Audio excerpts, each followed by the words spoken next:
Hollywood a un peu formaté nos imaginaires dans un autre sens. Parce qu'on est tous, enfin, j'espère que vous avez tous vu et aimé des westerns. Parce que je vais en citer 2 ou 3 pour commencer. Donc, dans les westerns, comme vous le savez, les héros sont toujours de langue anglaise, hein, puisqu'ils ont été tournés aux États-Unis par les Américains, et jamais française. Et en cela, Hollywood est redevable d'une vieille matrice narrative états-unienne qu'on en a appelée au XIXe siècle la destinée manifeste, c'est-à-dire que le destin des anglo-saxons était de s'étendre dans l'Ouest et d'y étendre leur influence et leur civilisation.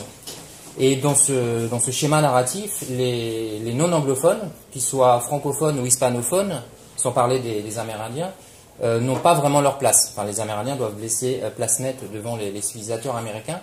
C'est ce qu'on retrouve dans la théorie de la frontière aussi à la fin du XIXe siècle, c'est-à-dire cette idée qu'il y a la civilisation qui rencontre la sauvagerie et que dans ce lieu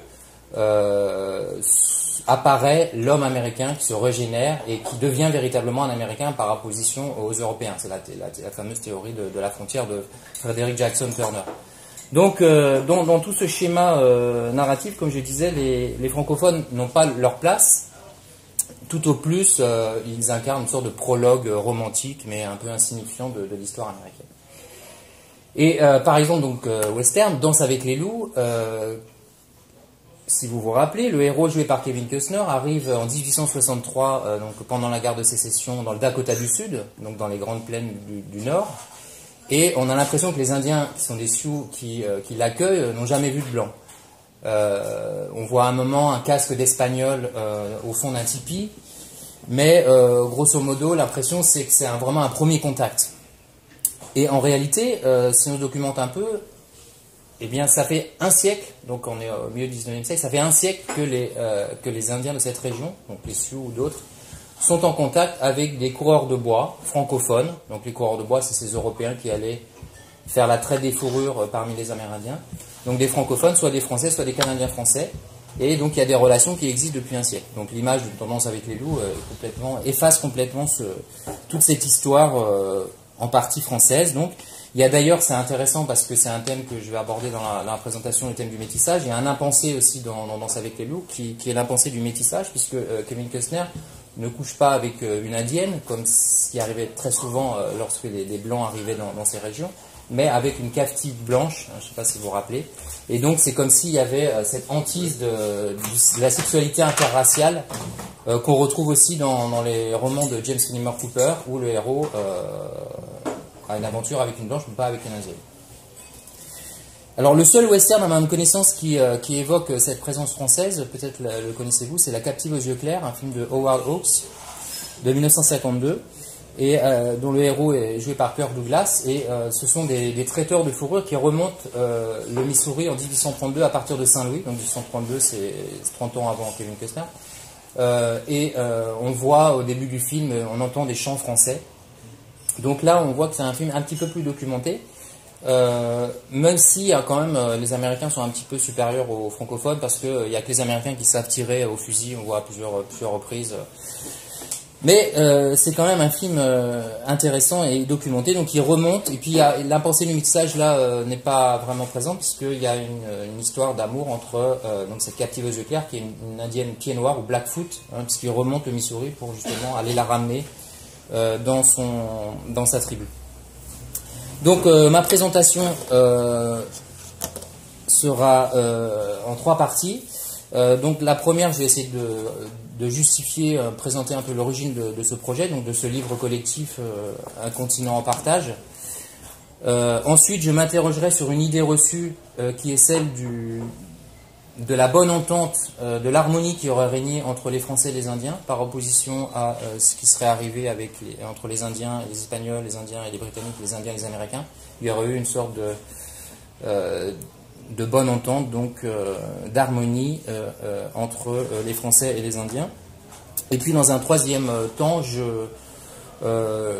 j'essaierai d'évoquer rapidement quelques traces, quelques survivances de ces alliances du passé qu'on peut observer de nos jours. Alors, donc, ce livre n'est pas né d'une volonté de tordre le cou aux clichés hollywoodiens. En tout cas, il ne procède d'aucune intention cocardière ou patriotique, hein, ça m'est absolument égal. En fait, il est né d'un intérêt ancien pour l'histoire des Français et des Amérindiens, et plus généralement d'un intérêt pour la rencontre entre des cultures très différentes, et voir ce que donnent ces rencontres interculturelles, donc là dans le cadre de l'Amérique du Nord. Et l'étincelle qui a fait naître ce projet est sans doute une expérience personnelle, une rencontre qui a eu lieu en 2007, qui a été renouvelée en 2009, que j'ai pu faire avec un Indien des plaines du Nord, du Dakota du Nord, donc dans la réserve de Fort Berthold, hein, un endroit un peu du bout du monde, avec des plaines monotones, et puis près d'un lac qui s'appelait le lac Sacagawea, du nom d'une indienne presque aussi célèbre que Pocahontas aux États-Unis, que certains connaissent. Donc j'ai rencontré un Arikara, un Indien Arikara qui s'appelait Junior Morset. Et nous avons discuté. Et alors les Arikara, un petit mot sur eux, ils ne sont pas très connus, beaucoup moins connus que les Sioux, les Cheyennes ou les Comanches par exemple. D'une part parce que les Arikara étaient un peuple sédentaire et agriculteur. Hein, on a toujours l'image d'Indiens chasseurs. Il y avait beaucoup de peuples agriculteurs en Amérique du Nord. Et que donc dans notre imaginaire, on rattache plutôt l'indianité à la chasse au bison qu'à la culture du maïs. Et puis la deuxième raison, c'est que les Arikara ont moins résisté à l'envahissement des Américains que les Sioux, que les Comanches. Et de fait, ensuite, la mythologie américaine a moins accaparé à son profit cette résistance, l'a moins héroïsée. Donc ils ne sont pas très connus. Pour autant, si vous allez au musée du Quai Branly, dans la section Amérique du Nord, il y a un petit endroit où vous pouvez entendre un mythe raconté par un Indien dans la langue Arikara.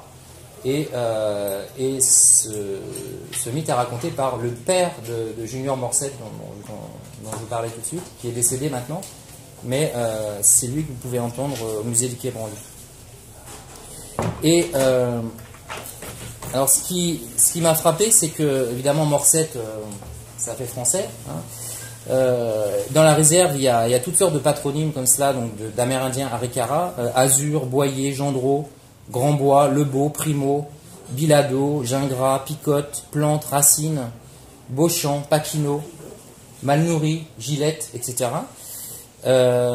Et alors, par ailleurs, Junior Morset, donc, qui est en photo dans le livre, je ne sais pas si vous pourrez le voir s'il circule, m'a dit à un moment, il m'a offert un cadeau que je me suis permis de vous amener. Hein, je n'ai pas acheté dans un magasin, il m'a vraiment donné, je vais vous faire passer. Et il m'a dit From a Frenchman to a Frenchman. Alors là, ça m'a. Donc c'est un Indien, mais un Frenchman en même temps. D'accord. Alors évidemment, ma qualité de Frenchman a certainement favorisé cette identification spontanée de sa part, mais j'ai pu constater en enquêtant dans d'autres familles de la réserve qu'elles accordaient, pour certaines d'entre elles, hein, pas toutes, et une minorité d'entre elles, accordaient une certaine importance à ces racines françaises. Alors, dès lors, deux questions pouvaient se poser, certaines purement positives, au sens d'établir des faits, c'est-à-dire d'où vient cette famille Morset, et qu'est-ce qu'elle peut nous apprendre sur l'histoire de l'Amérique du Nord au sens large, mais des relations entre francophones et amérindiens, et éventuellement de cette légende dorée que j'évoquais tout à l'heure, de la bonne entente entre les Français et les Amérindiens.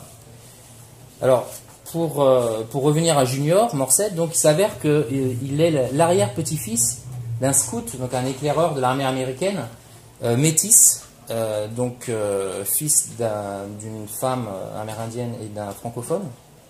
Et donc il a été engagé comme scout, comme beaucoup d'Arikara étaient engagés dans l'armée américaine. Par exemple, le général Custer, que vous connaissez peut-être, avait des scouts Arikara avec lui. Alors pas cet arrière-grand-père de Morset, qui s'appelait alors soit John Morset à l'américaine, soit Jean Morissette à la française. Et il s'avère que c'est un patronyme qui est extrêmement répandu aujourd'hui au Québec. Hein, vous avez des dizaines et des centaines de Morissettes, et que la région souche des Morissettes ou des Morissets, hein, c'est le Poitou-Charentes. Et il y a 3 colons au XVIIe siècle qui sont venus du Poitou-Charentes, qui sont installés dans la vallée du Saint-Laurent, donc entre Québec et Montréal. Et donc c'est de ces 3 colons, je ne sais pas lequel, mais que ce patronyme et que cette famille a irrigué un petit peu en Amérique du Nord, en passant par les Grands Lacs et le Mississippi. Donc ça, c'est la première série de questions. La deuxième série de questions a trait, donc on y était un petit peu à la mémoire, c'est-à-dire quelle est la place de la francité dans l'imaginaire des Indiens d'Amérique du Nord. Et est-ce qu'il existe dans cet imaginaire un exotisme du français, comme pour nous il existe un exotisme de l'Indien des plaines. Hein, on a une fascination pour l'Indien des plaines qu'on peut voir à travers la passion des enfants pour les Indiens, ou nous, notre propre passion pour le primitif, hein, qui fait qu'on est fasciné par ces Indiens en particulier. Alors, il y a une autre famille qui est beaucoup plus connue que les Morset, qui est absolument pas connue parmi les Indiens, une famille franco-sioux qui s'appelle les Deloria. Peut-être que certains ont entendu parler de l'un d'entre eux. Dans les années 30-40, Vine Deloria Senior, donc qui était de cette famille, quand il allait au cinéma et qu'il voyait Charles Boyer, donc l'acteur français à Hollywood, dans les films, il disait « Ah, mais il parle comme mon père ». Et effectivement, en fait, son grand-père était un traiteur, un coureur de bois francophone, canadien-français, qui s'appelait Deslauriers, donc ça a été transformé en Deloria, qui a débarqué chez les Sioux vers 1840, donc bien avant Kevin Costner, le personnage, le lieutenant Dunbar dans Avec les loups. Et donc les Deloria, c'est une famille assez fascinante parce qu'à chaque génération, il y a eu des figures publiques. Certains ont été prêtres, d'autres ont été... Aujourd'hui, il y a un Philippe Deloria qui est historien à l'Université de Michigan. Et son père, Vine Deloria Jr., le fils de celui qui est allé au cinéma, et qui est décédé aujourd'hui, mais c'est la grande figure du Red Power, hein, dans les années 60-70, l'équivalent du Black Power pour les Indiens, c'était le Red Power, et donc c'était une figure intellectuelle. Il a écrit un livre fameux qui s'appelait Custer Died for Your Sins, en 1969, et bref, c'est une figure très importante, et dans cette famille, il y a, alors là c'est un autre auteur qui a mené cette enquête dans le livre, il y a cette mémoire française aussi qui existe. Donc la question de la mémoire et des survivants est d'autant plus centrale dans cette réflexion sur la relation franco-amérindienne que, d'une certaine façon, j'exagère un petit peu dans ce que je veux dire, mais on pourrait dire que les Français d'Amérique du Nord, et pas tous, et les Amérindiens se rejoignent dans leur chute. C'est évidemment pas comparable, mais d'un côté, la création des sociétés coloniales en Amérique du Nord à partir du début du XVIIe siècle a entraîné la déstructuration et la disparition ou l'acculturation des sociétés amérindiennes et la disparition des langues. Et puis d'un autre côté, la Nouvelle-France, qui a été créée à partir du début du XVIIe siècle, fondation de Québec, après début du XVIIIe, fondation de la Nouvelle-Orléans. Donc il y avait tout un immense territoire de la vallée du Saint-Laurent jusqu'au bas Mississippi qui était peuplé par, où circulaient en tout cas des Français, pas très nombreux, mais qui avaient créé là quand même une sorte d'empire. Qui était basée sur les alliances avec les Amérindiens. Donc cette Nouvelle-France, elle disparaît en 1763. Elle va renaître vaguement autour de 1800, mais en gros, elle disparaît en 1763. Alors certes, ensuite, il y a une Franco-Amérique qui existe toujours en partie, qui va renaître au 19e siècle, c'est-à-dire des communautés avec leur tradition, leur langue, qui vont subsister dans le Québec actuel, bien sûr, mais aussi à Saint-Louis, par exemple, qui est fondé en 1764, qui était un point de départ de la traite des fourrures dans l'Ouest, et qui était tenu par des familles francophones, la traite des fourrures. Et la famille la plus connue était la famille des Chouteaux. Le patronyme le plus célèbre à l'ouest du Mississippi jusqu'en 1850, jusqu'à Kevin Costner à peu près, c'est Chouteaux. Hein, donc c'est un nom français. Donc il y a eu toutes ces communautés francophones, les Cajuns en Louisiane aussi. Mais cela dit, il y a eu aussi des formes de reflux au cours du 19e et du 20e siècle de ces communautés francophones. Hein, je prends juste un exemple. C'est une petite localité située au sud de Saint-Louis qui s'appelle la Vieille Mine, ou Old Mines, hein, les deux termes coexistent. Et cette localité où on a longtemps parlé un type de français qu'on appelait le French Missouri, et bien depuis quelques années, les derniers locuteurs français, les plus vieux, ont disparu, et donc le français n'est plus parlé à la Vieille Mine. Donc il y a une sorte de parallèle qu'on peut faire entre la disparition du français, alors évidemment il y a encore le Québec, mais il y a quand même eu un reflux de la francité en Amérique du Nord, comme il y a eu un reflux de l'indianité, évidemment, Par exemple, dans la réserve de Fort Berthold, où vivent les Arikara aujourd'hui, il n'y a plus de locuteurs Arikara depuis les années 90. Hein, le père de Junior Morcel, par exemple, c'était un des derniers à parler cette langue. Voilà. Alors, on va boire un petit gorgée avant d'entamer la deuxième partie. Donc, dans le deuxième point, je voulais revenir sur la question de la légende dorée, avec en arrière-fond cette question: est-ce qu'il y a des colonisations meilleures que d'autres, ou moins destructrices des sociétés autochtones? Et est-ce que ces types de colonisation, s'il en existe, étaient destinés à échouer par rapport à d'autres? C'est un peu l'approche, enfin la réponse serait oui, d'après un historien très connu du 19e siècle, bostonien, qui s'appelait Francis Parkman, dont le livre le plus célèbre est The Oregon Trail, où il raconte son voyage. Lui a voyagé aussi dans les plaines dans les années 1840. Donc c'est un ouvrage qui a été publié en 1846. Et d'ailleurs, son guide, quand il allait visiter les groupes amérindiens de la région, les Sioux ou d'autres, c'était un type qui s'appelait Henri Chatillon, et qui était aussi, lui, un francophone, donc qui était marié à une femme Sioux. Et d'ailleurs, Parkman avait beaucoup d'admiration pour ce guide. Mais d'une façon générale, oui, puis par ailleurs, il a écrit donc cette phrase très célèbre dans un ouvrage un peu plus tardif. Je cite: la civilisation hispanique a écrasé l'Indien, la civilisation britannique l'a méprisé et négligé, la civilisation française l'a adopté et a veillé sur lui. Alors pourtant, qu'on ne s'y trompe pas, Parkman considère, comme je disais dans l'introduction, Parkman considère la colonisation française comme un échec. Et les Français comme arriérés par rapport aux Anglo-Américains, beaucoup plus évolués, plus démocratiques, plus libéraux, alors que les Français sont englués dans le féodalisme, dans le catholicisme, etc. Donc ils ont toutes sortes de défauts par rapport aux Anglo-Américains protestants, plus démocratiques et plus modernes. Mais précisément, ce que suggère Parkman, c'est peut-être que, enfin il ne le dit pas explicitement, mais c'est ce qu'on peut lire en sous-texte, c'est que cette commune arriération des Français et des Indiens, tous oisifs, aimant la nature et la sauvagerie, et tous has-been en quelque sorte, a favorisé cette harmonie et cette entente qui a peut-être existé historiquement. Alors, ce topos de l'harmonie franco-amérindienne est très ancien, puisqu'il commence à apparaître dans les textes dès la fin du XVIe siècle et début du XVIIe siècle, c'est-à-dire quand la Nouvelle-France commence à se développer. Par exemple, on la retrouve à la fin du XVIIe siècle sous la plume de Cavelier de La Salle, que vous connaissez peut-être, qui est l'explorateur du Mississippi, et qui a fondé, entre guillemets, la Louisiane en 1682, donc Louisiane au nom de Louis XIV, et qui vantait donc la manière plus humaine et plus douce des Français à gouverner les sauvages, comme on disait à l'époque. Donc des Français par rapport aux Anglais, surtout par rapport aux Espagnols. Donc là, il fait surtout référence aux Espagnols, et vous connaissez la légende noire espagnole, c'est-à-dire que les Espagnols ont exterminé des millions d'Indiens. Donc légende dorée contre légende noire. Et puis donc il y a toutes sortes de textes, pas seulement français d'ailleurs, qui évoquent ce génie, ce supposé génie colonial français. On retrouve aussi cette idée sous la plume de Chateaubriand, quand il s'était exilé en Amérique pendant la Révolution française.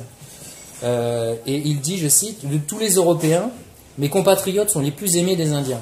Cela tient à la gaieté des Français, à leur valeur brillante, à leur goût de la chasse et même de la vie sauvage. Comme si la plus grande civilisation se rapprochait de l'état de nature. » Alors déjà, on s'étonnera de ce que Chateaubriand caractérise les Français comme gays, parce que c'est vrai qu'aujourd'hui...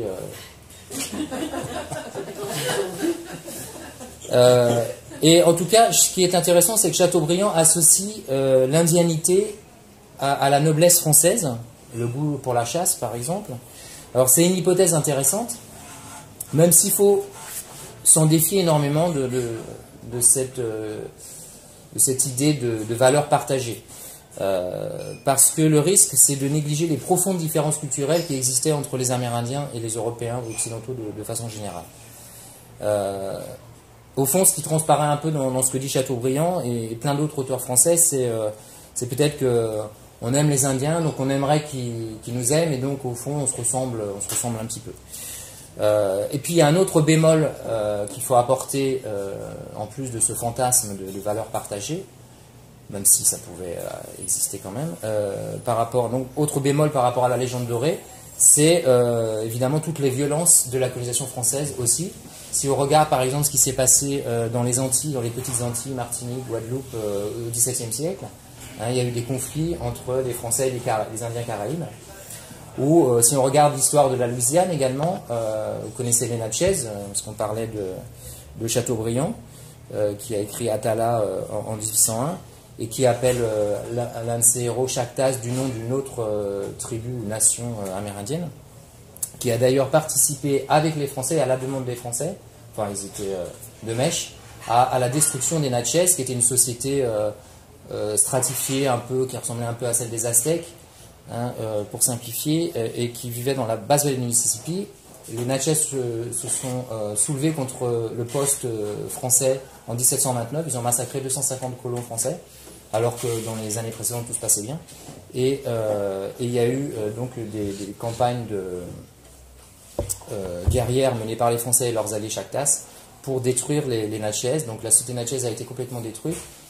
Des Natchez ont été déportés comme esclaves dans les plantations à Saint-Domingue, etc. Donc il y a toutes sortes de violences dans l'histoire de la colonisation française en Amérique du Nord qu'il ne faut pas occulter. Cela dit, c'est vrai qu'il est difficile de contester l'idée que la Nouvelle-France a prospéré en se reposant sur les alliances amérindiennes et que de part et d'autre, Amérindiens comme Français trouvaient des avantages dans cette alliance. Et que souvent il y avait un vivre ensemble, alors fantasme des valeurs partagées certes, mais il y avait quand même un vivre ensemble, c'est-à-dire qu'il n'y avait pas une stricte ségrégation. Par exemple, les Français, il y avait des postes dans la région des Grands Lacs ou le long de la vallée du Mississippi. Par exemple, Détroit, c'était un poste qui a été fondé en 1701 par un Gascon qui s'appelait Cadillac, qui avait un peu de pression par rapport à l'industrie automobile peut-être. Et donc dans ce poste, il y avait les Indiens et les Français dans une certaine mesure vivaient ensemble. Il y avait le fort, il y avait des villages indiens autour, et donc il y avait des échanges, des contacts quotidiens. Les Français pouvaient aller faire appel à des chamans amérindiens pour se guérir de toutes sortes de choses. Ils allaient dans les huttes à sudation pour suer, etc. Ils participaient à des jeux de hasard ou des jeux sportifs. À Détroit, au XVIIIe siècle, il y avait des fameuses courses à pied très célèbres à l'époque, qu'on a tous oubliées, mais où participaient communément des Français et des Amérindiens. Donc il y avait un vivre ensemble qu'il ne faut pas occulter. Il y avait des Français, des coureurs de bois notamment, dont je parlais tout à l'heure, qui s'indianisaient énormément, qui se tatouaient le corps pour certains d'entre eux. Et même le gouverneur de la Louisiane au début du XVIIIe siècle, qui s'appelait Lemoine de Bienville, d'après un document, s'était tatoué aussi le corps. Et lorsqu'il partait en guerre avec ses alliés amérindiens, pour les exciter un petit peu, les motiver, hein, il se dénudait, il montrait ses tatouages, et en signe de guerre et de volonté guerrière. Ce qu'il faut sans doute replacer aussi dans l'éthos aristocratique des Français de l'époque, hein, c'était bien d'exhiber ces blessures de guerre, parce que le tatouage est décrit toujours à l'époque comme une opération très douloureuse, aujourd'hui encore.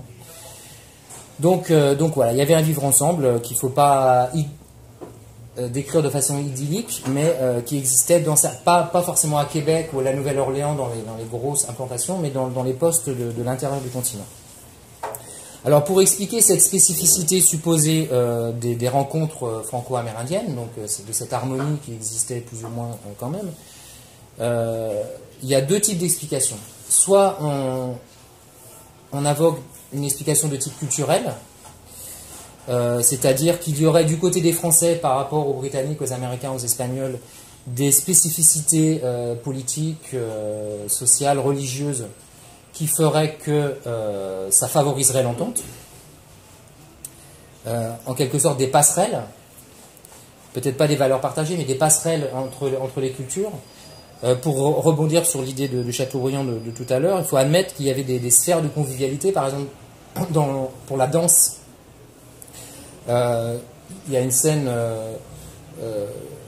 que je peux vous décrire. En 1690, à Montréal, il y a chaque année, le gouverneur à Montréal, le gouverneur français, recevait des centaines d'ambassadeurs amérindiens qui descendaient en canot des Corses de la région des Grands Lacs.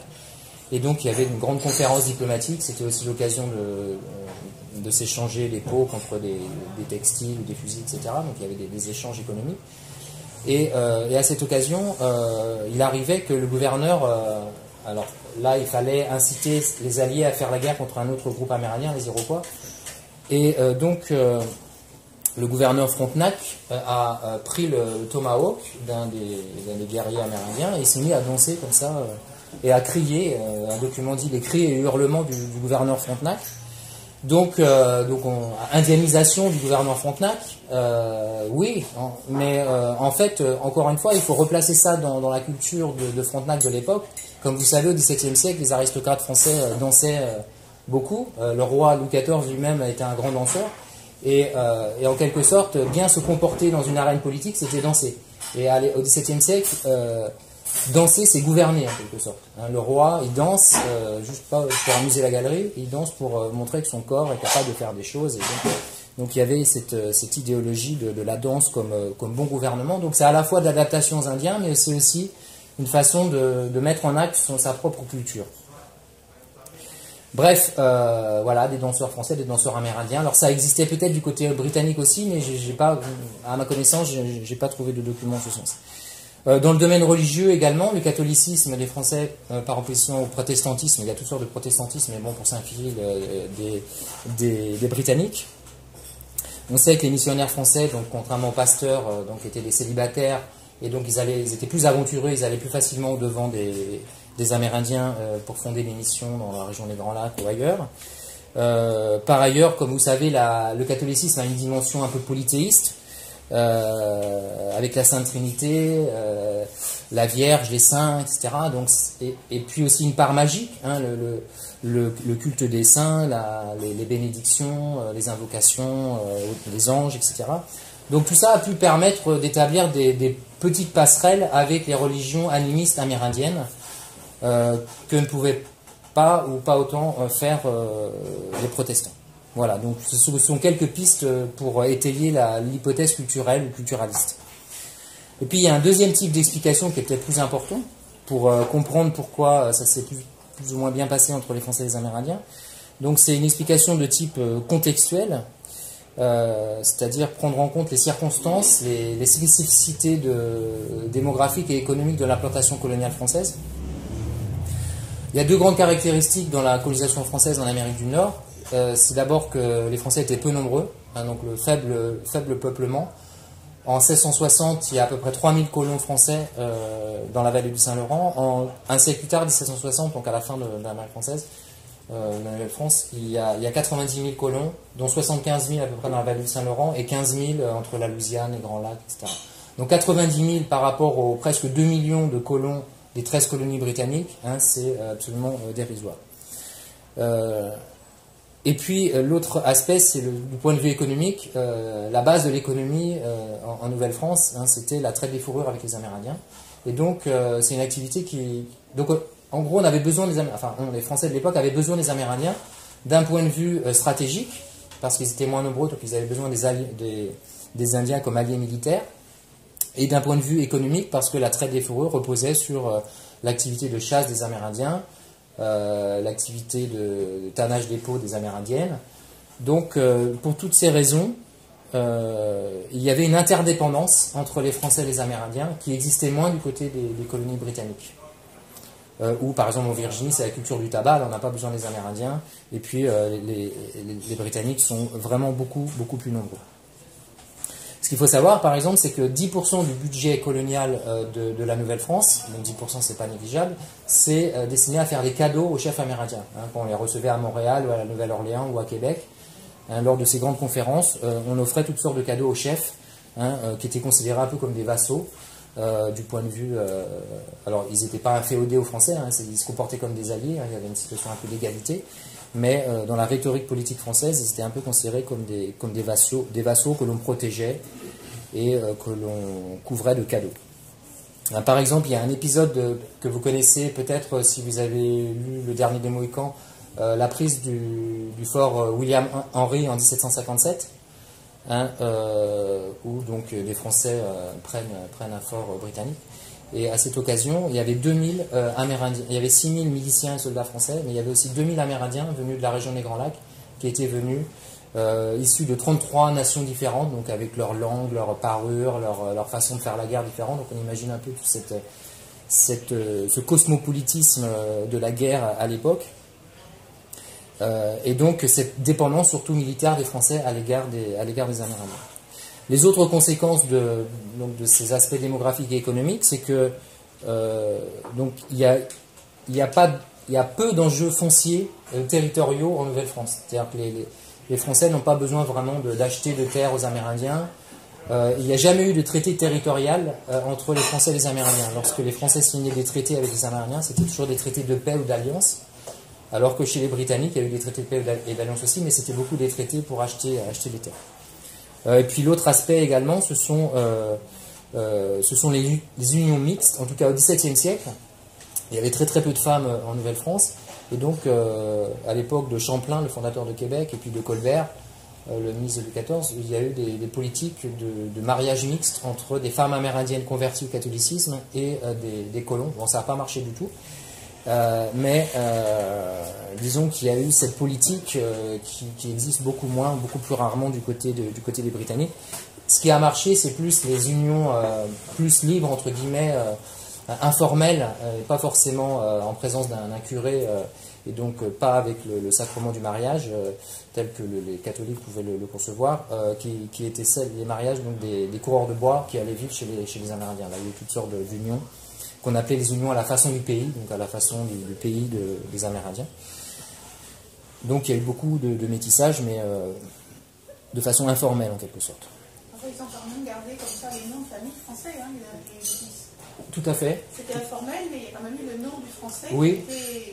Alors, pas forcément au départ, hein, parce qu'en fait, ces noms français patronymes se sont imposés seulement à la fin du XIXe siècle. Lorsque les États-Unis ont conquis, alors de façon individuelle, le français pouvait garder son nom, mais il avait toujours un nom indien dans le groupe où il était. Il se faisait toujours appeler de son nom indien donc par ses hôtes indiens. Et ce sont surtout les États-Unis, le gouvernement américain, qui à la fin du XIXe siècle, quand ils ont enfermé les Indiens dans les réserves, ils ont imposé des catégories de recensement, d'enregistrement, etc. Et là, ils ont demandé comment vous appelez. Donc ces Indiens, soit ils choisissaient un nom, ils gardaient un nom qui consonnait avec une consonance un peu indienne, comme Yellowbird ou des choses comme ça, qui existe toujours, ou soit, parce que c'était des métis précisément, ils décidaient mais c'était eux qui décidaient de s'identifier comme ils voulaient en quelque sorte. Mais vous avez raison, donc mais c'est plus tardif. Précisément, on en arrive à parler un petit peu du 19e siècle, la période d'après la disparition de la Nouvelle-France. Il me reste une dizaine de minutes. Donc, après la disparition de la Nouvelle-France, les Indiens ont développé un discours, enfin certains Indiens ont développé un discours nostalgique. Donc, quand les Français, alors pas tous les Français, il y a des Français qui sont restés vivre, les Québécois actuels, etc. Mais les autorités françaises ne sont plus là, la Nouvelle-France n'existe plus politiquement.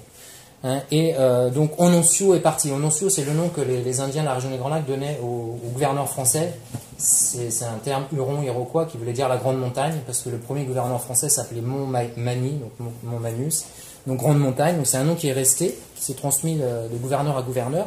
Donc Ononcio étant parti, les Indiens, voyant les Britanniques arriver dans les forts où étaient les Français avant, les Britanniques donnent moins de cadeaux que les Français le faisaient.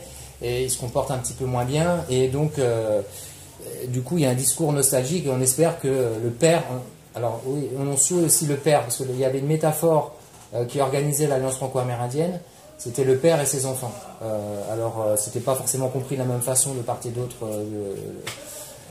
parce que pour les Amérindiens, en fait, ils s'attendaient à ce que ce soit un pourvoyeur, mais pas quelqu'un qui leur donne des ordres. C'était juste quelqu'un qui allait leur donner des cadeaux, etc., mais surtout pas qu'il leur donne des ordres, parce que les chefs dans les sociétés amérindiennes, en tout cas dans ces choses chez les Natchez, mais dans la plupart des sociétés amérindiennes d'Amérique du Nord, sont les chefs qui n'ont pas de pouvoir. Leur pouvoir repose sur leur capacité à donner, à être libéral, à être de bons guerriers, etc. Mais il n'y a pas de coercition dans ces sociétés.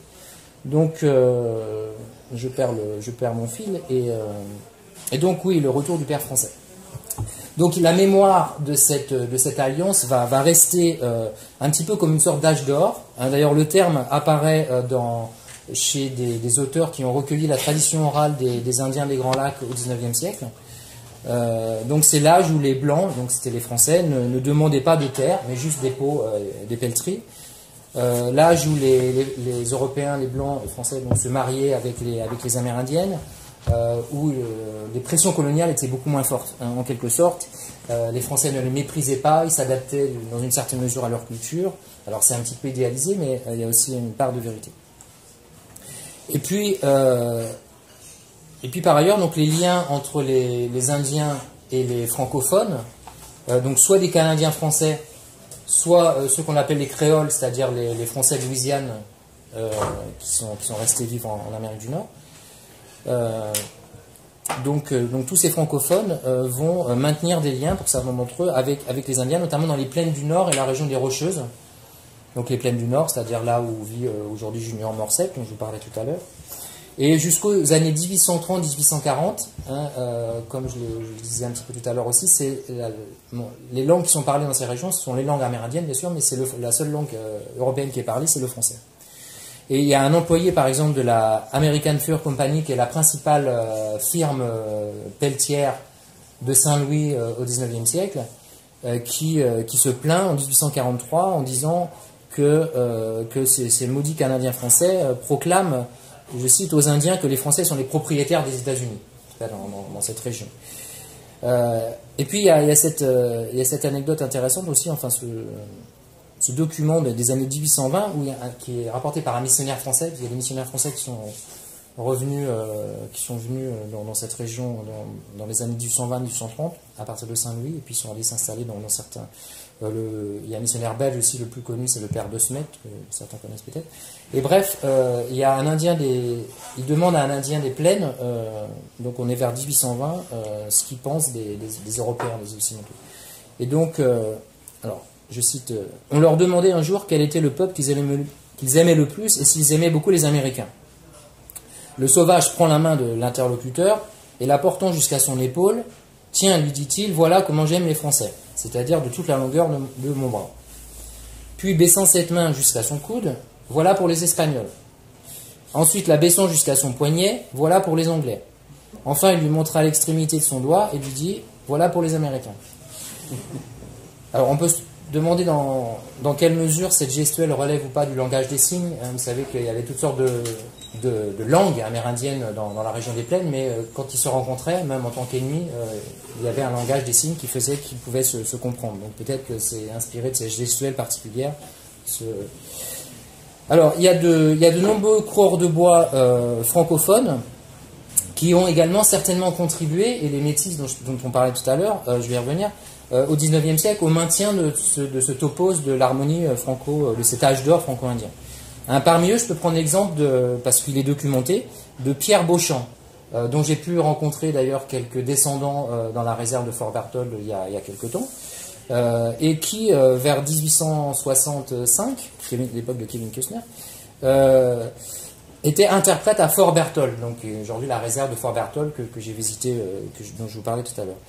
Et on a des documents parce que on a des informations sur ce personnage, Pierre Beauchamp, parce que il y a un colonel français breton de l'armée américaine, donc collègue du général Custer, qui était en poste à Fort Berthold dans les années 1860. Et donc là, il a été frappé. Il s'appelait Régis de Trobriand. Il a été frappé de rencontrer c'est anachronique, mais ces francophonies des plaines. Et tous ces francophones, canadiens-français, qui parlaient français, donc il était ravi de pouvoir parler français avec des francophones, et y compris avec ce Pierre Beauchamp qu'il a interviewé, donc il y a dans un des livres de Trobriand, donc cet aristocrate qui se retrouve colonel dans l'armée américaine. Il y a toutes sortes d'informations sur Pierre Beauchamp, et on a donc une source assez exceptionnelle pour comprendre les motivations des coureurs de bois à aller vivre parmi les Amérindiens.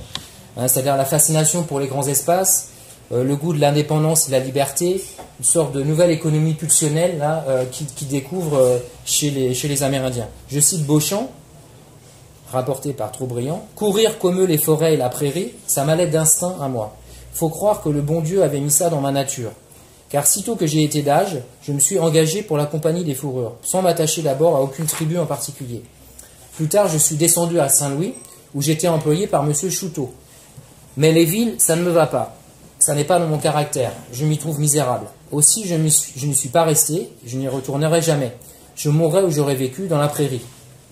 Depuis que j'ai pris femme dans la tribu des Ris, c'est-à-dire les Arikara, je suis toujours resté avec eux. Alors, les sociétés indiennes ont souvent été pour des hommes comme Beauchamp, qui sont souvent des hommes de basse extraction sociale, des lieux de reconnaissance, d'épanouissement peut-être, parce que souvent ils rentraient par le haut dans la société indienne, ils arrivaient du bas de la société européenne, et ils rentraient par le haut parce qu'ils avaient des capacités particulières à parler plusieurs langues, ou leurs marchandises, donc ils apportaient des choses qui intéressaient potentiellement, pas toujours, mais potentiellement les Amérindiens, surtout s'ils décidaient de s'adapter à la vie locale, en épousant une amérindienne, en parlant la langue, très important, si on ne parle pas la langue, on ne peut pas être accepté dans le groupe, c'est le critère identitaire de base. Et donc voilà cet exemple de coureur de bois du 19e siècle. Alors,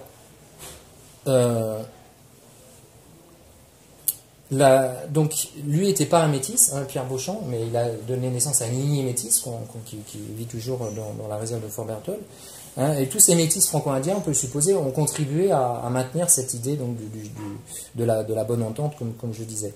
Je citerai juste un autre exemple, c'est la famille Deslauriers, dont je parlais tout à l'heure, un franco-sioux dans les années 1870, qui s'appelait François Deslauriers, et qui était donc un métis, mais qui était culturellement un sioux. C'était à la fois un chaman, un chef, il était chef de la... Chez les Sioux Yangtong, il y avait 8 bandes et il était chef d'une des bandes. Et la bande était appelée les half-breed, donc la bande métisse. Donc ils avaient créé une bande spécifique pour les métis. Et il se comportait véritablement comme un Indien. Il y a une photo, malheureusement, il y a eu un petit bug et on a oublié de la mettre dans le livre, mais on le voit avec sa coiffe de plumes et avec son air sévère là, et sa hache de guerre. Et donc c'est le fils du premier des Lauriers qui était arrivé quelques temps plus tôt. Et donc ces métis ont joué un rôle très important dans l'intercompréhension entre les cultures amérindiennes et européennes.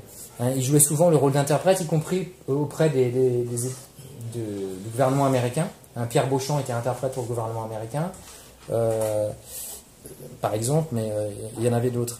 Alors, juste une autre citation, parce qu'elle est vraiment fascinante. En 1851, lors d'une négociation entre des représentants du gouvernement américain et les Sioux, donc le traité de Fort Laramie, il y a un chef Sioux qui parle aux représentants américains, qui lui dit « Père, c'est la 3e fois que je rencontre des Blancs, nous ne comprenons pas leur manière ni leurs mots.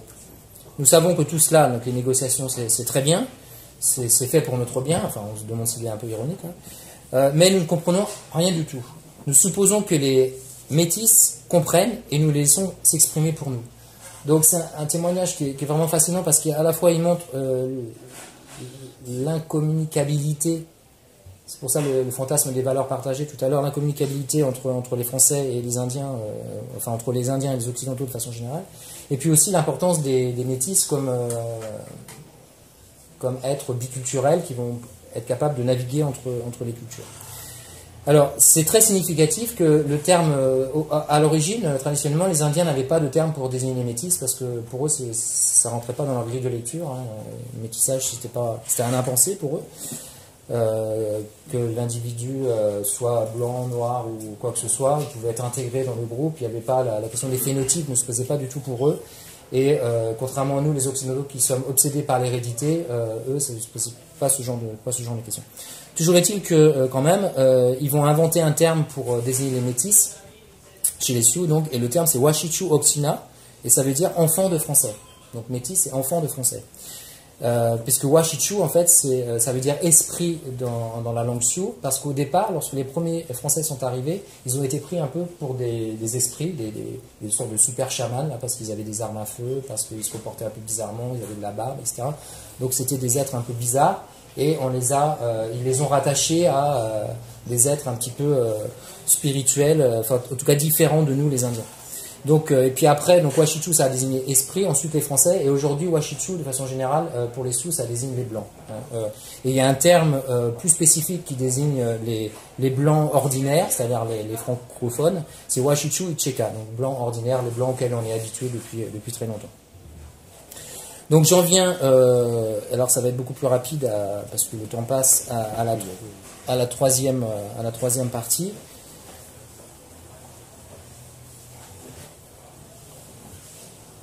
Donc où je voulais évoquer rapidement quelques exemples de traces. Bon, on a déjà évoqué certaines évidemment de ces alliances anciennes, particulièrement dans la région des plaines du Nord dont je parle beaucoup aujourd'hui.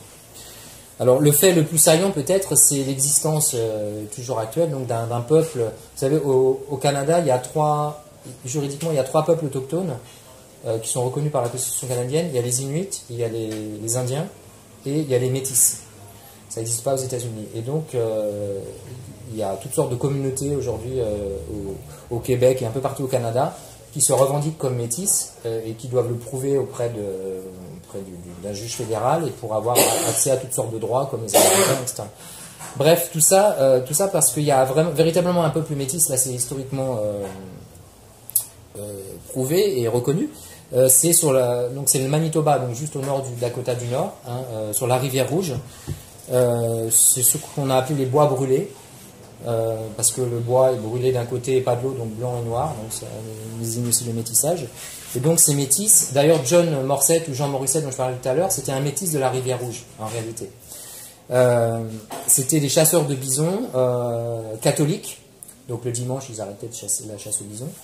Et donc c'est un peuple qui est apparu donc dans le cadre du métissage entre les francophones, les coureurs de bois francophones et surtout les Ojibwa qui étaient un autre groupe amérindien, les Assiniboines aussi, les Cris, ces trois groupes surtout. Et donc de ces métissages sont nés un peuple, c'est-à-dire à partir d'un moment ils ont décidé de se considérer comme une ethnie à part entière. Ils avaient même une langue particulière qui existe toujours un petit peu aujourd'hui qui s'appelle le Michif et qui est un mélange de français et de Cri. Donc le Cri c'est un groupe amérindien. Il y a aussi aujourd'hui des Amérindiens en Amérique du Nord qui sont francophones, évidemment au Québec, les Hurons par exemple, si vous allez près de Québec, il y a des Hurons qui parlent français. En Louisiane, il y a les Houmas qui aussi, donc dans le delta du Mississippi, qui parlent français. Alors je sais qu'il y a beaucoup de géographes là, donc c'est le spécial dédicace pour les géographes, j'ai envie de dire. Donc dans les toponymes aussi, il y a beaucoup de mots français par l'intermédiaire des coureurs de bois francophones qui se sont inscrits dans les paysages, dans les toponymes. Par exemple le terme butte, qu'on retrouve dans la toponymie nord-américaine dans ces régions, le terme coteau, le terme prairie bien sûr, il y a toutes sortes de mots en prairie, le plus connu étant prairie dog, c'est un petit mammifère des plaines.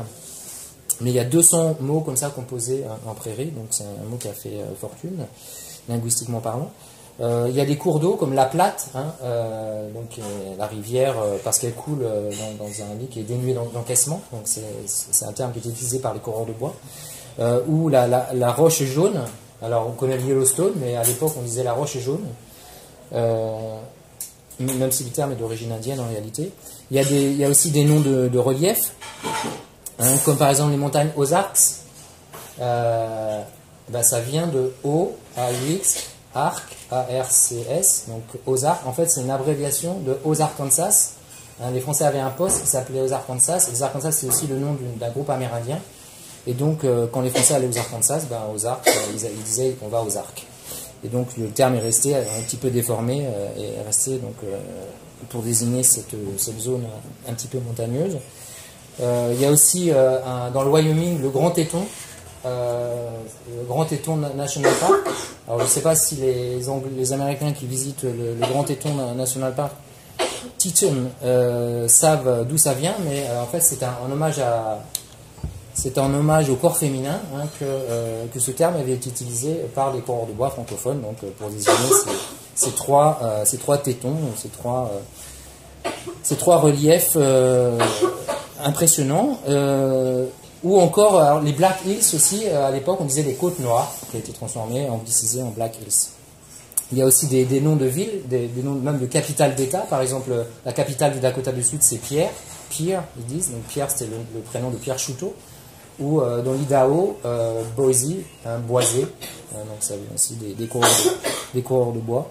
Puis il y a d'autres mots qui ont infusé la langue anglo-américaine. Calumet, qui vient de chalumeau, un instrument de musique. Medicine man aussi, ça vient des coureurs de bois. Le terme médecine, ça qualifiait à la fois les pratiques de santé, mais aussi les pratiques religieuses. Quand un coureur de bois disait d'un Indien qu'il allait en médecine, ça veut dire qu'il allait contacter des esprits. Ou le terme coup également, on voit ça dans le film Little Big Man, quand les Indiens, plutôt que de tuer leur ennemi, vont juste leur donner un coup comme ça. C'est un terme français qui est resté dans la langue, anglaise. Et puis il y a aussi toutes sortes d'ethnonymes, y compris alors il y a des groupes amérindiens, Hurons par exemple, le terme est resté parce que les Français appelaient ces Indiens, ils avaient la coupe à l'iroquoise comme ça, donc une hure de sanglier, donc le terme Huron. Les gros ventres, peut-être en référence à leur large abdomen. Ça vient du langage des signes, quand ils se rencontraient et qu'ils parlaient de cette tribu, ils disaient ça. Alors Sioux, c'est une abréviation, une déformation de Nadwe-Sioux. En fait, les Ojibwés, quand ils parlaient de leurs ennemis, ils disaient Nadwe-Sioux, et les Français qui abrégeaient toujours les termes ont juste gardé la fin, donc Sioux, et puis c'est resté.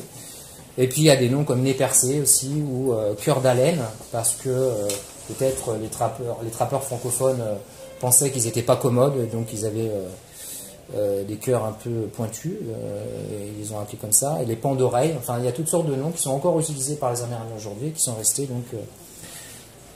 Sans parler donc des patronymes, mais là je n'insiste pas. Je terminerai juste les patronymes amérindiens, je vous en ai cité tout à l'heure, donc d'origine française. Je terminerai juste sur ce que me disait Junior Morissette, en parlant de son arrière-grand-père, le scout, qui était un métis, et Junior m'a dit qu'il était 100% French. En réalité, si on regarde dans la documentation, on s'aperçoit qu'il n'était pas, en tout cas d'un point de vue biologique, 100% français, puisqu'il c'était un métis franco-ojibwa.